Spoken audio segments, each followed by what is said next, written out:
अब मैं कॉल करना चाहूंगी उस पर्सनालिटी को जिनके बारे में बस कुछ यही कहा जाता है कि जली को आग कहते हैं, बुझी को राख कहते हैं। जी हाँ, जली को आग कहते हैं, बुझी को राख कहते हैं। जो भर दे नस नस में वो जोश का तूफान, उसे मिस्टर ओम प्रकाश कहते हैं। So let's call upon our crown leader mister Om Prakash ji. नमस्कार।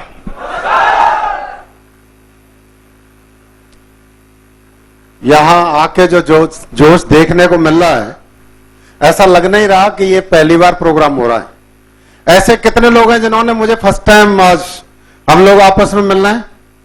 काफी लोग हैं। आप सभी का इस सिस्टम में हार्दिक स्वागत है। धन्यवाद।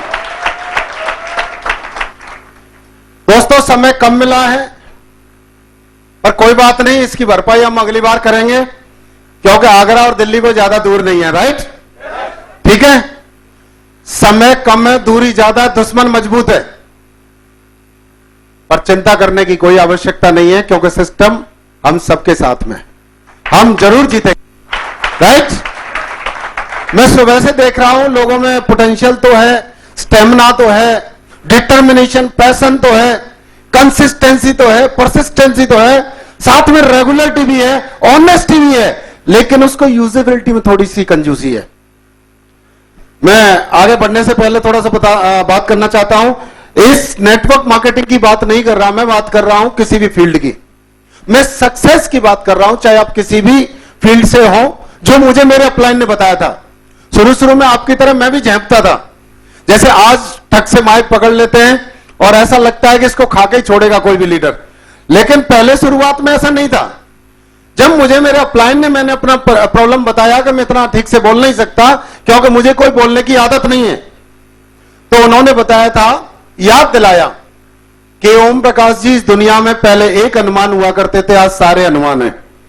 बच्चा भी अनुमान है, बुजुर्ग भी अनुमान है, स्त्री भी अनुमान है, पुरुष भी अनुमान, सारे के सारे अनुमान है। सिर्फ याद दिलाने की जरूरत है। वही चीज मैं आपको याद दिलाना चाहता हूं। 3 क्वालिटियों का जो इस्तेमाल करता है, गुणों का, वो सब हैं। मैं गारंटेड हूं, मैं आपको गारंटी देता हूं कि वो क्वालिटी आपके पास में है। जो 3 क्वालिटी का इस्तेमाल करेगा वो टॉप पे पहुंचेगा। नंबर 1, जैसा बताया था अभी, स्माइलिंग। मैं आपसे पूछना चाहता हूं, मुस्कुराने से आज तक किसी को कोई जेल हुई? अगर वो गलत तरीके से नहीं मुस्कुराया हो तो यस और नो? किसी को हुई? समाज से कोई बहिष्कार हुआ? मुस्कुरा कौन सकता है, दुखी या सुखी? नंबर 1, सुखी लोग मुस्कुरा सकते हैं। आप लोग सुखी हैं? अगर नहीं भी हैं तो अभी हो जाएंगे आगे चल के, इस अपॉर्चुनिटी में आप आ चुके हैं। दूसरी क्वालिटी, थोड़ा सा जोर से बोलना, स्पीक लाउडली। एक आम आदमी से 10% से 25% थोड़ा सा हाई पिच में बोलना, क्योंकि एक आम आदमी इतनी उलझनों में उलझा हुआ है कि नॉर्मल आवाज उसको सुनाई नहीं पड़ती है। आपने देखा होगा कहीं पे कोई चिल्लाता है या चीखने की आवाज आती है, सब लोगों का ध्यान जाता है कि नहीं जाता है? जाता है। तो जोर से बोलना। जोर से कौन बोल सकता है? डरपोक या निडर? सिर्फ 3 ही लोगों को पता है इधर से। डरपोक जोर से बोल सकता है या निडर? बेईमान जोर से बोल सकता है या ईमानदार? अब तो यह तय हो चुका है, आपने बोला है कि जोर से बोलने वाले ही निडर और ईमानदार होते हैं। आप हैं? निडर हैं? ईमानदार हैं? सिर्फ इतने लोग हैं। बाकी आप लोग क्या चुरा के आए भाई? कोई वारंटेड है? तो फिर मुंह में से आवाज क्यों नहीं निकल रही है? भगवान ने दिया है वरदान बोलने का? दिया है क्या? तो जोर से एक बार बोल के दिखा सकते हैं? हाँ बिल्कुल। क्या बात है। तो इसलिए मैंने बोला था कि इस्तेमाल करना है।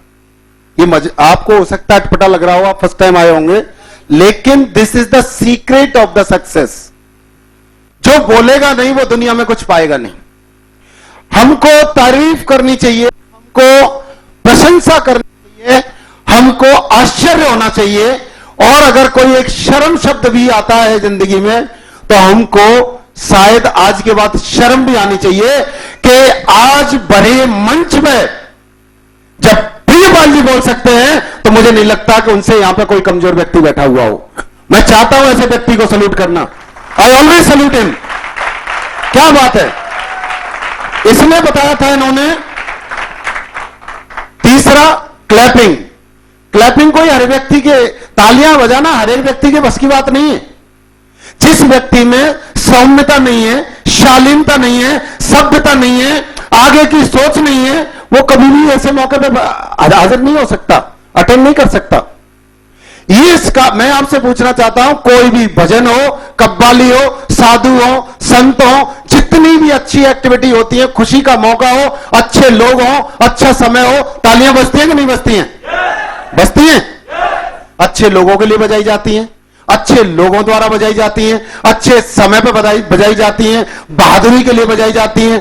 तो ये अच्छा समय है, आप अच्छे हैं, सब कुछ माहौल सच्चा है। दूसरा एक्यूप्रेशर वालों का बोलना है कि बॉडी के सबसे ज्यादा पॉइंट या तो हाथ की हथेली में होते हैं या पैर के तलवों में होते हैं। चलने से पैर के तलवों के पॉइंट प्रेस हो जाते हैं, लेकिन हाथ की हथेली के कब होते हैं? जब हम तालियां बजाते हैं। यस और नो? आपने इसलिए देखा कि हर अच्छे काम में तालियां बजती हैं। एक पॉइंट ऐसा भी होता है, अगर वो 24 घंटे में 5 से 10 मिनट भी बजता है तो हमारा बुढ़ापा 30 से 40 साल लेट हो जाता है। मींस जवानी ज्यादा दिन बनी रहती है। और बाबा रामदेव भी बोलते हैं, मुस्कुराहट के पीछे 100 रोगों की एक दवाई, हंसना सीखो मेरे भाई। ये प्रमाण है कि नहीं है? भजन कीर्तन में तालियां बजती है, प्रमाण है कि नहीं है? और जिंदगी में हर चीज का एक कोटा होता है। अगर जो एक राशन भी फिक्स होता है जिंदगी में, जो व्यक्ति समय से पहले ज्यादा खा लेता है तो आपने देखा होगा अंतिम समय में महीनों पहले हॉस्पिटल में सिर्फ हवा खाता है। ऑक्सीजन सिलेंडर का वो लगा रहता है कि नहीं लगा रहता है? क्योंकि उसने अपना खा लिया। और जो चीज कम खाता है तो आपने देखा होगा बहुत सारे लोग मरने से पहले बताते थे बहुत खाना खाने लग गए थे।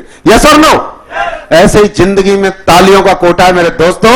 अगर इस जन्म में खत्म नहीं की तो अगला जन्म हो सकता है सिर्फ ताली बजाने के लिए लेना पड़े, क्योंकि ये तो करना पड़ता है, ये ध्यान रखना। Thank you.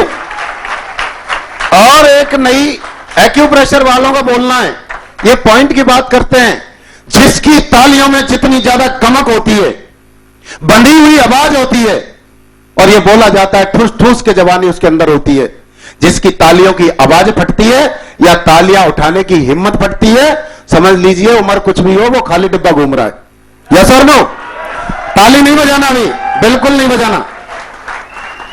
अभी मैं आप लोगों को एक चेतावनी दे रहा हूं, सलाह दे रहा हूं कि अब जो सिर्फ वही ताली बजाएं एक ही बार, बाद में नहीं, क्योंकि बाद में मेरे पास भी समय नहीं है। एक ही बार ताली बजाएंगे, लेकिन एक आंख से पड़ोसी पर जरूर नजर रखें कि उसकी ताली की आवाज कैसी है। खाली डब्बा तो नहीं बैठा आपकी बगल में कोई? यस और नो? तो आपकी सेहत की पहचान के नाम पे, आपके स्वास्थ्य की कसरत के नाम पे, आपकी जोश और तमन्नाओं की जांच और परख के नाम पे देखते हैं एक जोरदार तालियां। और बजाना वही जो सोचते हैं कि अभी तो मैं जवान हूं।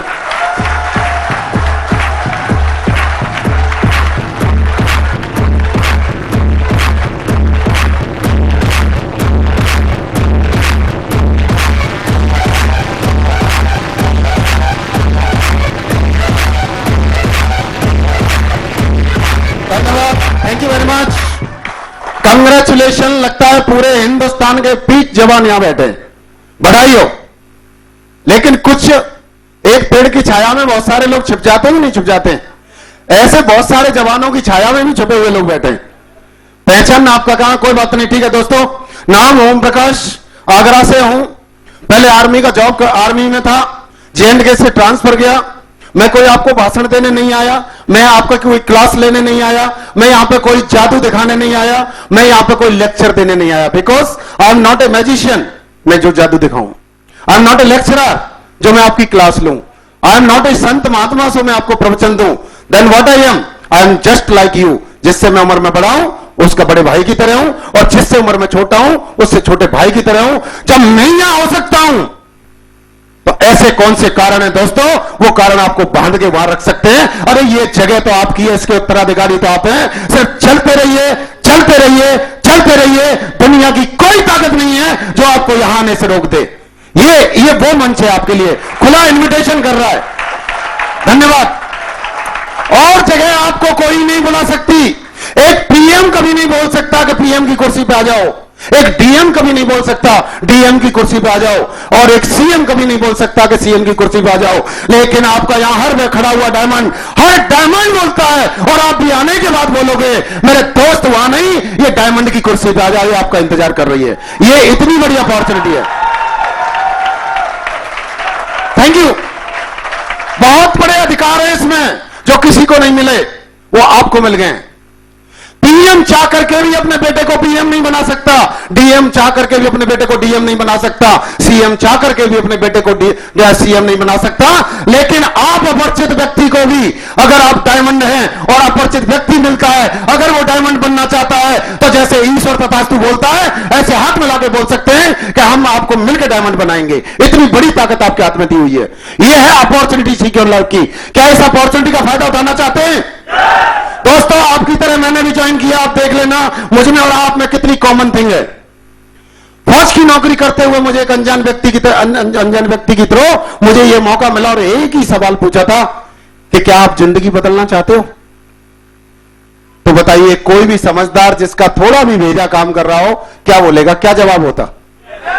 मैंने सुना नहीं। मैं छोटी छोटी आवाजों को सुनता था तो 8,000 कमाता था, इसलिए मैंने वो छोटी आवाज सुनना बंद कर दिया और सिर्फ मैं उन्हीं की आवाज सुनता हूं जो 8 लाख रुपए महीना कमाना चाहते हैं, 2 लाख रुपए सप्ताह कमाना चाहते हैं। तो उन्हीं की आवाज को सुनता हूं और वो आवाज होती है 25% एक्स्ट्रा। तब एक आदमी अनकॉमन बनता है। तो दोस्त, मैं जब इस अपॉर्चुनिटी को जब एक ही बात देखने गया, शुरुआत में वही हाल था जो आपका था। शुरुआत में फिर इसको कुछ मुझे दिखा, आपकी तरह मुझे भी दिखा। मैंने इसको फैसला ले लिया ज्वाइन करने का और ज्वाइन कर लिया। लेकिन ज्वाइन करने के बाद मेरे अपलाइन मिस्टर संजय जैन और राजीव चतुर्वेदी जी दोनों थे उस समय। चतुर्वेदी जी ने प्लान लिया था, संजय जी ने इनवाइट किया था। जब उन्होंने मुझे कुछ समझा के भेजा, जब आफ्टर साइन अप फॉर्म भरने के बाद कुछ बातें बताते हैं कि हमें डोंट्स और डूज क्या होते हैं, क्या नहीं करना चाहिए तुरंत अभी और क्या करना चाहिए, ये सभी बताते हैं कि नहीं बताते हैं अपलाइन? इसको जो एफआईएम बोलते हैं, मेरी एफआईएम साथ ही साथ हो गई थी, क्योंकि उस समय अपलाइन पे कोई बहुत ज्यादा काम नहीं था। क्योंकि जबलपुर में शुरुआत थी, शुरुआत के टाइम में करीब 5 या 6 महीने बाद ही मेरा नंबर आ गया था। इसके बाद में जब हमने देखा, बात की कि ओम प्रकाश जी, आपको अपनी तरफ से अभी फिलहाल किसी को भी इस सूचना के बारे में सूचित नहीं करना है। लेकिन जहां 40 लाख एक साल में दिख रहे हो, जहां पूरी जिंदगी में सपना नहीं हो सकता था, पूरी जिंदगी में कभी कल्पना नहीं की थी आर्मी की नौकरी से होते हुए कि 40 लाख कभी एक साथ आएंगे और वहां एक साल में दिख रहे थे, तो बताइए क्या रोका जा सकता है? मैं जानता हूं, क्योंकि सास भी कभी बहू थी। जब मैं नहीं रोका तो आप क्या रोकोगे? ये होता सबके साथ में, यस और नो? तो मैंने सुबह अर्ली इन द मॉर्निंग जाते ही, क्योंकि दूसरे दिन अपने साथियों को प्लान दिखा दिया, प्लान दिखाने के बाद ज्यादा से ज्यादा वो प्लान 5 मिनट में मेरा खत्म हो गया होगा। और मैंने बड़े मुस्कुराते हुए पूछा और अपने आप को प्राउड के साथ में सोचा कि जो व्यक्ति वहां वेन्यू पे 1.5 घंटे में 1 घंटे में प्लान दिखाते हैं, मैंने 5 मिनट में दिखा दिया, कोई सवाल नहीं किया। इसका मतलब मैं प्लानर बन गया। मैंने पूछा, भाई कैसा लगा आफ्टर शोइंग द प्लान? तो बोलते हैं, क्या कैसा लगा? आप हंस रहे हैं, मुझे बहुत शौक लगा था उस टाइम पे, बड़ा धक्का लगा था। इसके बाद यहां भी खत्म हो जाती तो कोई बात नहीं थी। इसके बाद मुझे बताया गया, क्योंकि मैं आपको सिर्फ अपनी स्टोरी बताऊंगा, मैं कोई भाषणबाजी नहीं करूंगा आज। उसके बाद जब मैंने देखा कि ये मुझे क्या बोल रहे हैं, कि क्या हुआ, मैं 5 मिनट से इनको प्लान दिखाया, शॉर्टकट में दिखाया, इनका टाइम वेस्ट नहीं किया, इनका मैंने कोई अलग से समय नहीं लिया, ऑन ड्यूटी पे हैं, मल्टीपर्पज काम हो रहा है, ये ड्यूटी की ड्यूटी कर रहे हैं और इन्होंने नई इंफॉर्मेशन ली, फिर भी पूछ रहे हैं क्या हुआ। फिर धीरे से बोलते हैं, ओम प्रकाश जी, कल तक तो भैया ठीक थे, आज थोड़ी तबीयत ठीक तो है। अब इसका मतलब आप समझ रहे होंगे। मैंने इसके बाद में अपलाइन से, अपनी ऑफिस से, डब्बे वाला जो डॉट फोन होता है उससे, उस समय उनके पास मोबाइल हुआ करता था, उस मोबाइल पे फोन किया कि सर, मैं आपसे एक हाथ जोड़ के विनती कर रहा हूं, जो पैसा मैंने आपको दिया है अगर भेजा नहीं हो तो मेहरबानी करके उसको रोक लो और मुझे वापस कर दो। बड़ी मेहनत की कमाई है, क्योंकि ये मैं तो विश्वास कर लिया लेकिन बाकी के लोग इस पर भरोसा नहीं करते। उन्होंने बोला कोई बात नहीं ओम प्रकाश जी, अभी पैसा गया नहीं है, क्योंकि वो पैसा हमने रात को ही दिया था। दिन में सुबह 10 बजे फोन कर लिया, बैंक भी तो 10 बजे के बाद खुलती हैं। उन्होंने बोला आप बिल्कुल टेंशन मत लो, मैं आपके पास मिलने आ रहा हूं और पैसे के साथ आ रहा हूं। ईश्वर को धन्यवाद दिया। 1:30 बजे मेरा ऑफिस छुटता था, 2 बजे मैं घर पे पहुंचा, उससे पहले मेरे अपलाइन स्कूटर्स लेके खड़े हुए और मुस्कुराने लगे। मुस्कुरा के बोलते हैं कि ओम प्रकाश जी, केकड़े से मुलाकात हुई क्या? केकड़ों से मुलाकात हुई क्या? केकड़ों के बारे में जानते हैं हम लोग? दुनिया का सबसे बिंदास प्राणी है, दुनिया का सबसे बिंदास जीव है वो। अगर किसी भी जानवर, गधा बोलते हैं सबसे ज्यादा मूर्ख होता है, लेकिन गधे के बच्चे को भी कोई पकड़ने की कोशिश करे तो वो भागेगा कि कोई खतरा है, या सुन लो। लेकिन जैसे ही मछुआरा केकड़े पकड़ता है, वो एक जगह लाके सिर्फ 2 केकड़े चाहिए, 2 केकड़ों को एक साथ डाल देता है और दोनों ऐसे, वो किसी को नहीं भागने देते, एक दूसरे को बांध लेते हैं। बेटा जा कहां रहा है, साथ ही रहेंगे। वो केकड़े लाता रहता है, डंप करता रहता है, लाता रहता है, डंप करता रहता है। कितने भी डंप कर दो, एक भी केकड़ा वहां से हिलता ना हिलता है, ना हिलने देता है। और जो हिलने की कोशिश करता है उसको वैसे साथ वाले चोटे खा जाते हैं। तो ऐसे ही ये समाज में कुछ, क्योंकि 2 तरह के लोग होते हैं। मैंने पैरेटो के जैसे मुझे अपलाइन ने उस दिन बताया, इस दुनिया में 2 तरह के लोग होते हैं। एक तरफ 95% लोग होते हैं, एक तरफ 5% लोग होते हैं। 5% लोग हमेशा मंच और माइक पे होते हैं और 95% लोग हमेशा सामने उनकी तारीफ करने के लिए, तालियां बजाने के लिए होते हैं। ओम प्रकाश जी, तय आपको करना है, आप 5% में आना चाहते हो या भीड़ भरी तालियों के बजाने के लिए आना चाहते हो? मैंने बोला 5% में। तो आप किस में आना चाहते हो? जो बोला है वो आएगा, जो नहीं बोला है वो, क्योंकि तुलसीदास जी ने कहा है जिसकी रही भावना जैसी प्रभु मूरत देखी तिन तैसी। तो आप 95% में जो रहना चाहते हैं वो वही रहेगा। आप कौन से में आना चाहते हो? कितने में? यही जवाब मैंने दिया था, आज आ गया हूं और बधाई अगर ये जवाब आपका है और इस जवाब पे डटे रहे तो दुनिया की कोई ताकत नहीं जो यहां से आपको रोक जाए 5% में आने से, राइट? इसके बाद में उन्होंने जब मुझे एक बुक दी और उसमें एक स्टोरी थी, उस स्टोरी को मैंने पढ़ा, उस दिन मेरी जिंदगी बदलने वाली वो स्टोरी साबित हुई। क्या आप सुनना चाहते हो? आप मंदिर जाते हो? मुस्लिम भाई उधर जो है मस्जिद जाते हैं, मतलब जो जो अपने धर्म स्थल है, पूजा स्थल है, वहां जाते हैं, चर्च जाते हैं, गुरुद्वारे जाते हैं, सब जगह जहां जहां अपने गिरजाघर जाते हैं, तो जूते कहां उतारते हैं? मंदिर के बाहर सीढ़ियों पे। ऐसा ही होता है? तो जूते कहां उतारते हैं? कहां पर उतारते हैं? बाहर।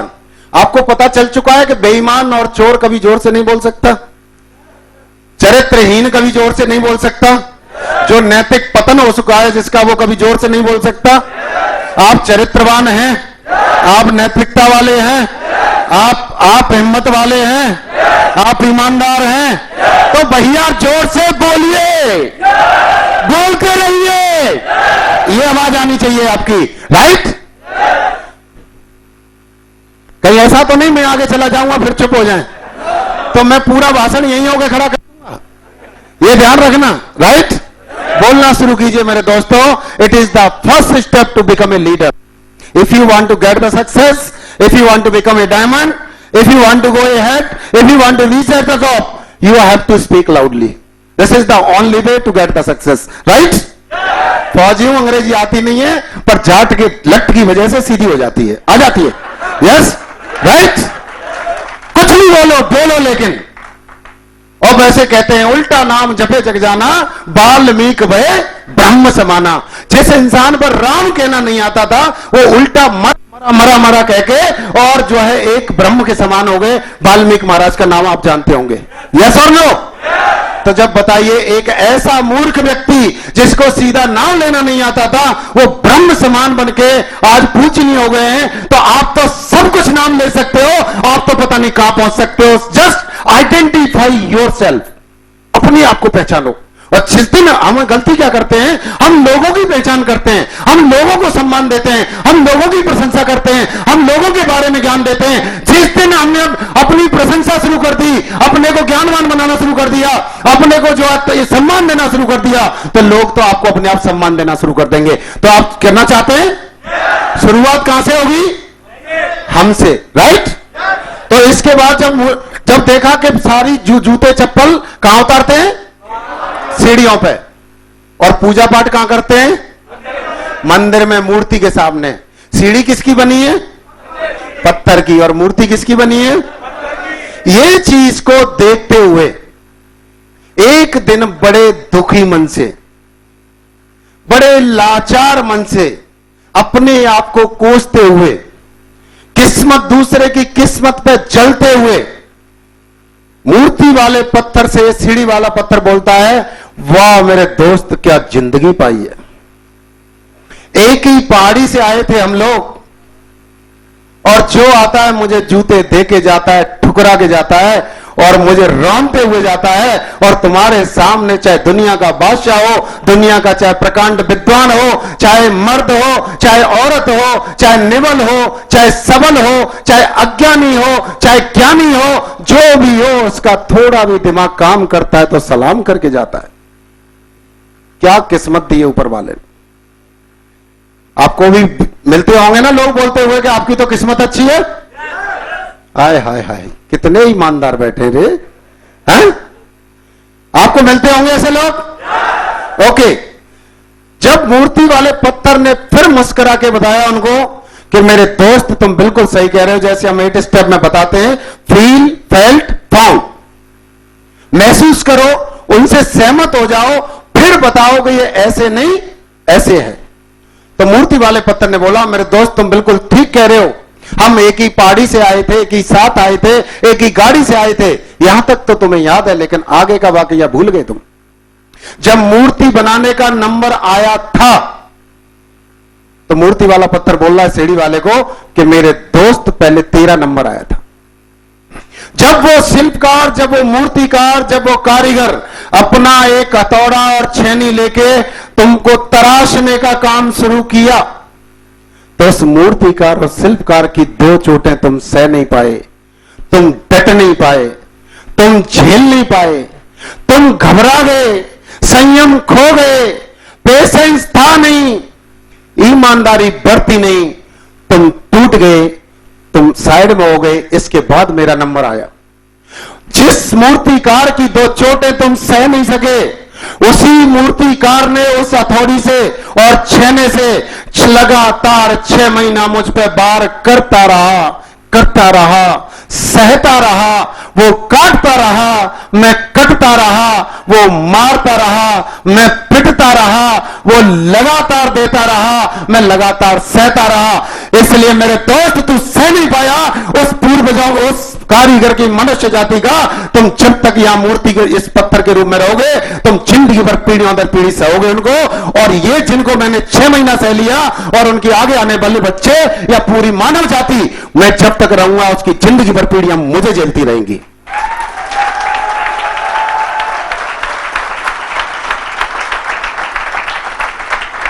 ये स्टोरी सुनने के बाद मुझे पता चला, मैंने देखा इतिहास को, कि कोई भी महापुरुष, कोई भी महान आदमी, कोई भी इंसान, कोई भी देवता जिसने जीवन में संघर्ष सहा है, उसी की लोग पूजा करते हैं। यस और नो?